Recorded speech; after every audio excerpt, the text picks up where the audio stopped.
The cherry blossoms fell like snow across the meticulously maintained gardens of the Imperial Palace in Kyoto. Spring had arrived early in 1885, bathing the ancient capital in ephemeral beauty that seemed to mock the rigid traditions that governed life within the palace walls.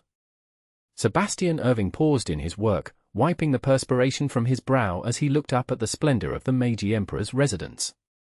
Even after 5 years serving as head gardener to the imperial household, the Englishman still found himself awestruck by the elegance of his surroundings. Sebastian had come to Japan following the Restoration, one of many foreign experts invited to help modernize the nation. While engineers and military advisors assisted with industrialization, he had been recruited for a gentler purpose, to introduce Western horticultural techniques while preserving the sacred traditions of Japanese gardens. What had begun as a 2-year appointment had stretched into half a decade, as the young emperor seemed increasingly reluctant to part with his talented gardener's services. Irving-san, called a voice from behind him. His Imperial Majesty wishes to see the new roses before the evening meal. Sebastian nodded to the palace attendant. They'll be ready. Please inform His Majesty that the English varieties are thriving beyond expectation. As the attendant departed, Sebastian returned to his pruning, his mind drifting to the letter that had arrived that morning from his sister in London. She wrote of their aging parents, of the changing landscape of Britain, and of suitable young women eager to meet her exotic brother upon his return. Sebastian sighed. At 32, he knew he should be considering his future, yet something kept him bound to this distant shore. That evening, after the emperor had inspected and approved the new rose garden, Sebastian retreated to his modest quarters at the edge of the imperial grounds. Though simple by Western standards, his residence reflected his privileged position, a blend of Japanese architecture with enough English comforts to ease his expatriate existence. He had just settled down with a volume of Wordsworth when a soft knock interrupted his solitude. "Enter," he called, surprised by the late visitor. A palace servant appeared, bowing deeply. "Forgive the intrusion, Irving-sama. Lady Katherine Fairholm requests your assistance with the gardens near the ladies' quarters tomorrow morning." Sebastian's eyebrows rose slightly. Lady Katherine, daughter of British diplomat Sir William Fairholm, and recently appointed lady-in-waiting to the Empress Haruko. He had glimpsed her once at a formal garden party but had never spoken with her directly. Palace protocol strictly limited interaction between court ladies and male staff. "Of course," he replied, maintaining a professional tone despite his curiosity. "Please inform Lady Katherine that I shall attend to her request after the morning inspection." The following day dawned clear and warm. Sebastian completed his routine duties before making his way toward the secluded gardens that surrounded the women's quarters. A guard nodded him through the outer perimeter, his position granting him rare access to areas forbidden to most men. Lady Katherine awaited him beside a small pond where lotus flowers floated serenely on the surface. She stood with perfect posture, her Western dress modified subtly to accommodate Japanese sensibilities. Her chestnut hair was arranged in an elegant style that seemed to bridge two worlds, much like the woman herself. "Mr. Irving," she said with a formal nod. "Thank you for coming so promptly." "Lady Katherine." He bowed slightly. "How may I be of service?" She gestured to the garden around them. "Her Majesty has expressed interest in creating a small English garden within this enclosure, a reminder of home for her foreign ladies-in-waiting. I understand you're the authority on such matters." Sebastian surveyed the space. "It's possible, certainly. Though reconciling English sensibilities with Japanese aesthetics requires careful consideration. May I ask what particular elements Her Majesty desires?" "Wildflowers," Katherine replied, a warmth entering her voice. "Specifically, those that might grow naturally in the English countryside. Her Majesty finds our formal arrangements beautiful but wishes for something that appears less constrained." Something in her tone suggested the request might reflect her own desires as much as the Empress's. Sebastian studied her more carefully now, noting the intelligence in her grey eyes and the slight tension in her shoulders. Lady Katherine Fairholm carried herself with dignity, but he sensed an undercurrent of restlessness beneath her composed exterior. "Wildflowers require their own form of discipline," Sebastian said, moving to a patch of open ground. They only appear unconstrained. In reality, they follow nature's strictest rules. Like people at court, she observed quietly. Their eyes met briefly before both looked away, mindful of propriety. Indeed, he agreed. May I ask how long you've been at the Japanese court, Lady Katherine? 8 months.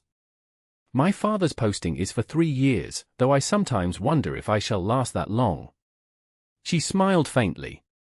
The Empress is kind, but the isolation can be challenging. I understand completely, Sebastian replied. 5 years in Japan has taught me that one can be surrounded by beauty yet starved for familiarity. For the next hour, they walked the garden perimeter, discussing possibilities for the Empress's wildflower sanctuary. Sebastian sketched ideas in a small notebook, while Katherine offered insights into the Empress's preferences. Their conversation flowed naturally from horticulture to literature, revealing a shared appreciation for poetry that transcended their different stations. As they concluded their meeting, Katherine hesitated. Mr. Irving, I've been reading about the language of flowers, floriography. Is it true different blooms carry specific messages in England? Sebastian nodded. A popular practice, especially among the upper classes. A carefully composed bouquet can express sentiments that might never be spoken aloud.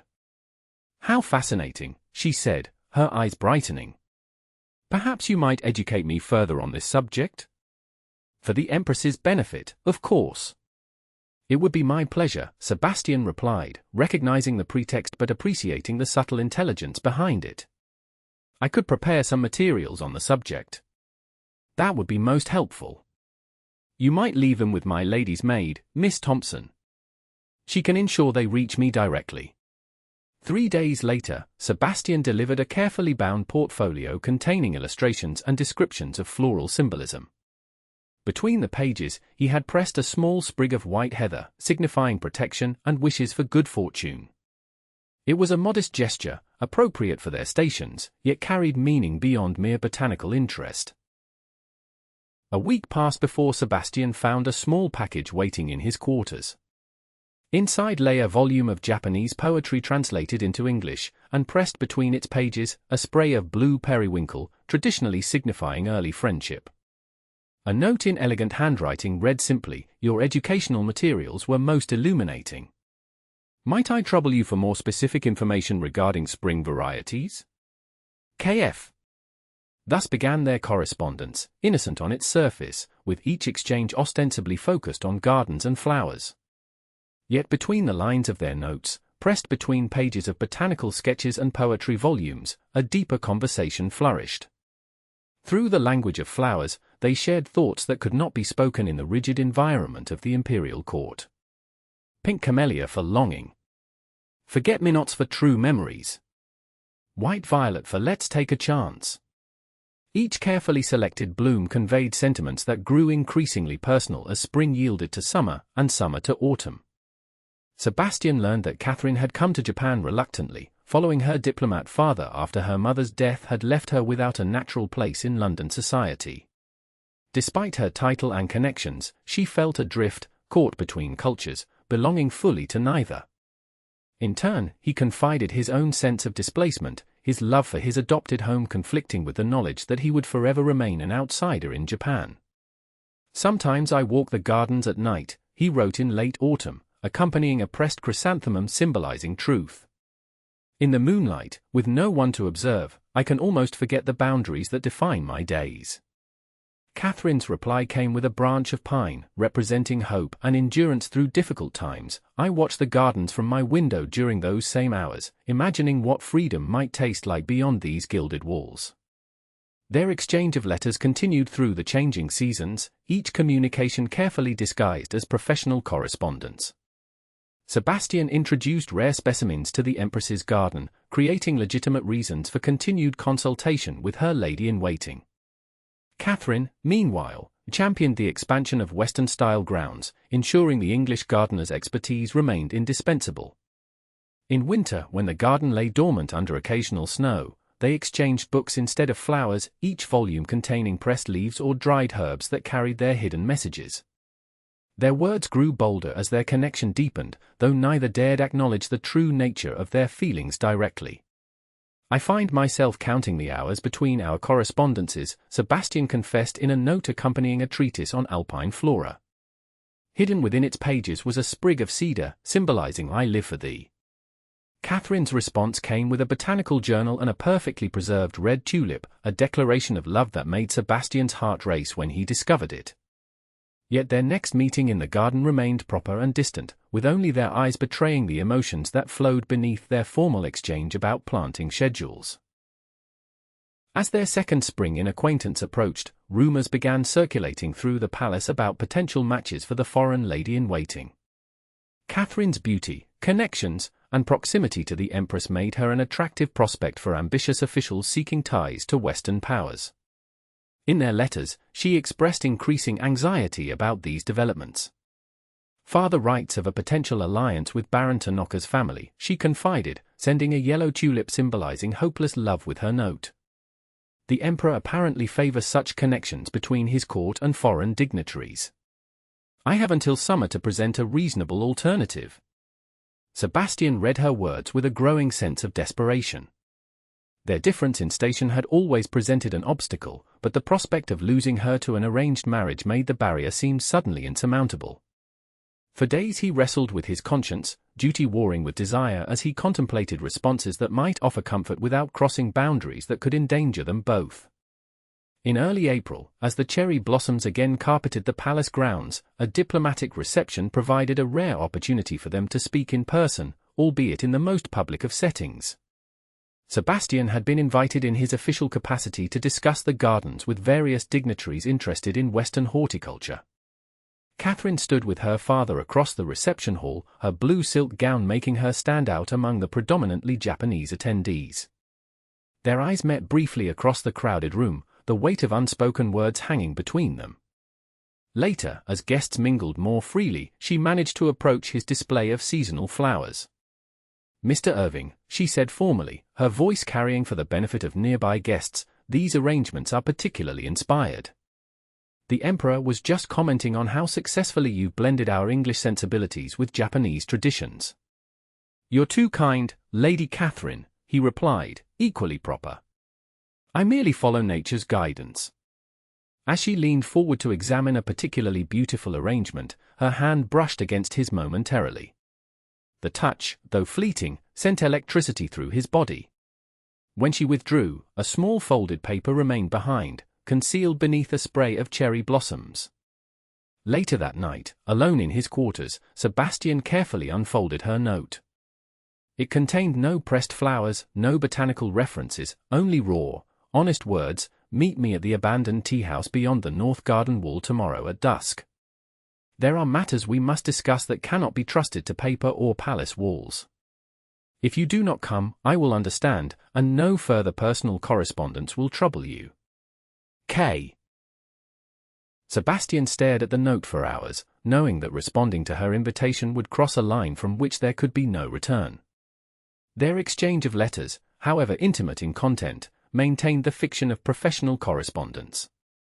A clandestine meeting could not be explained away so easily if discovered. As dawn broke, he made his decision. Taking a fresh sheet of paper, he wrote simply, "I will be there," and sealed it within a book on rose cultivation that Catherine had previously expressed interest in examining. He arranged for it to be delivered through the usual channels, via her lady's maid. The following day passed with excruciating slowness. Sebastian performed his duties mechanically, his thoughts fixed on the evening ahead. The abandoned tea house Catherine had mentioned lay in a forgotten corner of the extended grounds, a relic from a previous era that had fallen into disuse after the restoration. Its location beyond the regularly patrolled gardens made it both dangerous and perfect for their purpose. As dusk settled over the palace, Sebastian made his way circuitously toward their meeting place, careful to avoid the usual paths where guards might question his presence. The tea house emerged from the gathering shadows like a ghost, its elegant lines softened by years of neglect, wisteria vines claiming the structure in a wild embrace. Catherine awaited him inside, a small lantern casting her face in gentle light.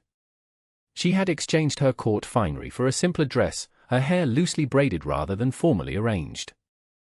the sight of her, unguarded, vulnerable, stole his breath. "You came," she said softly, relief evident in her voice. "Did you doubt I would?" Sebastian asked, remaining near the doorway, conscious of maintaining some distance between them. "No," she admitted. "Yet I feared it nonetheless." She gestured for him to sit opposite her on the weathered tatami floor. "I've received word from my father. Baron Tanaka's family has formally expressed interest in an alliance. The Empress herself has indicated approval." Sebastian felt his heart constrict. "And what have you replied?" "Nothing yet. I have 1 month before an answer is required." Catherine's hands trembled slightly as she adjusted the lantern.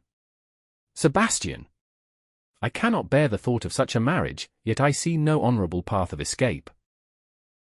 It was the first time she had used his given name, and the intimacy of it hung in the air between them. What of returning to England, he suggested, though the thought of her departure caused him physical pain. To what purpose? Father's position here is secure for 2 more years, and without him. She shook her head. An unmarried woman of my age has few respectable options, even with family connections. And if you had a different reason to return to England? Sebastian asked quietly, his eyes never leaving hers. If you had a companion? Catherine's breath caught. "Are you suggesting I have loved you through every flower and every letter?" he said simply. "I have no title to offer, no great fortune, but my position with the royal gardens in Kew awaits my return. It is a respectable life, if modest compared to your upbringing. You would risk everything, your position here, your reputation." Sebastian moved closer, finally taking her hands in his. "What is reputation compared to a lifetime of regret? These past months have shown me what truly matters. I would rather tend a simple garden with you beside me than design paradise for emperors alone." Tears glistened in Catherine's eyes. "My father will object. The court will be scandalized." "Undoubtedly," Sebastian agreed with a small smile. "But consider, a British diplomat's daughter marrying a respectable English gardener with royal appointments is hardly the worst alliance imaginable. Unconventional, perhaps, but not ruinous." Catherine's laughter mingled with her tears. "You have given this thought. Every day since the first flower you sent me." He reached into his pocket and withdrew a carefully preserved bloom, the blue periwinkle she had first pressed for him. "From friendship to love, Catherine. I've kept every message." "As have I," she whispered, leaning forward until their foreheads touched. "Every petal, every leaf." In the abandoned tea-house, surrounded by shadows and silver moonlight filtering through broken screens, they shared their first kiss, tentative, then certain. The world outside, with all its rigid expectations and boundaries, seemed to recede, leaving only the truth they had cultivated through months of careful correspondence. "Will you marry me, Katherine Fairholm?" Sebastian asked when they finally parted. "Will you make a life with me, whether in England's green hills or Japan's cherry orchards or wherever fate may lead us?" "Yes," she answered without hesitation. 1,000 times, yes. The weeks that followed required all their courage and diplomacy. Catherine approached her father first, presenting Sebastian not as an impulsive choice but as a long-considered attachment. Sir William's initial outrage gradually softened in the face of his daughter's quiet determination and Sebastian's evident respectability. Though disappointed in her rejection of the more advantageous match with Baron Tanaka, he recognized the genuine affection between them. "I would rather see you happily settled with a good Englishman than miserable in a politically expedient union," he finally conceded. "Though your mother would have had stronger opinions on the matter of station." Informing the Empress proved a more delicate undertaking. Catherine requested a private audience, confessing both her attachment to the royal gardener and their correspondence.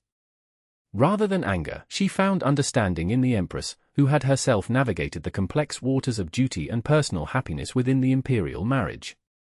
"The flowers you sent me, they were his selections, were they not?" the Empress asked with surprising insight.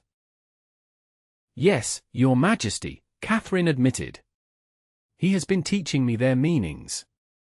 And I have watched you bloom under his tutelage, the Empress replied with gentle wisdom. "While I regret losing your service, I cannot condemn a love that has brought such light to your eyes." With remarkable generosity, the Empress offered to host a small ceremony within the palace gardens before their departure, a gesture that transformed what might have been seen as a socially questionable union into one blessed by imperial favor. The Emperor, influenced by his consort's approval and appreciative of Sebastian's contributions to the modernization of the imperial grounds, added his own endorsement. On a perfect spring morning in 1886, beneath an archway of cherry blossoms and roses, eastern and western blooms intertwined, Sebastian Irving and Katherine Fairholm exchanged vows. The ceremony blended Anglican traditions with subtle Japanese influences, symbolic of their journey together. The Empress presented Katherine with a magnificent silk kimono as a parting gift, while the Emperor granted Sebastian a generous commission to design a memorial garden that would stand as his legacy in Japan. These tokens of imperial favor effectively silenced any court gossip about the unorthodox match. As they prepared for their journey back to England, where Sebastian's position at the Royal Botanic Gardens awaited them, they spent one last evening in the garden where their love had first taken root. The full moon illuminated the grounds, transforming the familiar landscape into a dreamscape of silver and shadow. "Do you remember telling me that you walked these gardens at night?" Katherine asked, her hand clasped firmly in his. "And I wrote that I watched from my window, dreaming of freedom." Sebastian nodded, drawing her close. "I remember every word. Look at us now," she whispered against his chest. "Both free, yet more deeply bound than ever." He tilted her face up to his, marveling at how completely his life had transformed. "Some bonds create freedom rather than restricting it," he said softly. "Every letter, every flower between us, they were steps toward liberation, not constraint." Katherine smiled, reaching into her pocket to withdraw a small package wrapped in silk. "One last pressed flower for our collection," she said, placing it in his hands. "To mark our beginning." Inside, Sebastian found a perfect cherry blossom preserved at the height of its beauty, accompanied by a sprig of myrtle, the traditional English symbol for marriage and enduring love. "From secret messages to open promises," he said, carefully returning the precious gift to its wrapping. "Though I hope we'll continue our flower language even when we no longer need its secrecy." "Always," Katherine agreed, reaching up to trace the line of his jaw with tender fingers. Some traditions are worth preserving, regardless of necessity. As night deepened around them, they reluctantly made their way back toward the palace, no longer separated by walls and protocol, but united in the knowledge that their love, like the most carefully tended garden, had flourished against all odds. What had begun with pressed flowers and hidden meanings had blossomed into a truth too powerful to be contained by convention or circumstance. In the imperial garden where their story began, cherry blossoms continued their eternal cycle, falling like snow, returning like promises kept. And among these ancient symbols of beauty's impermanence, Sebastian and Katherine had discovered something rare and enduring, a love that had taken root in fertile ground and would continue to bloom through all the seasons of their lives together.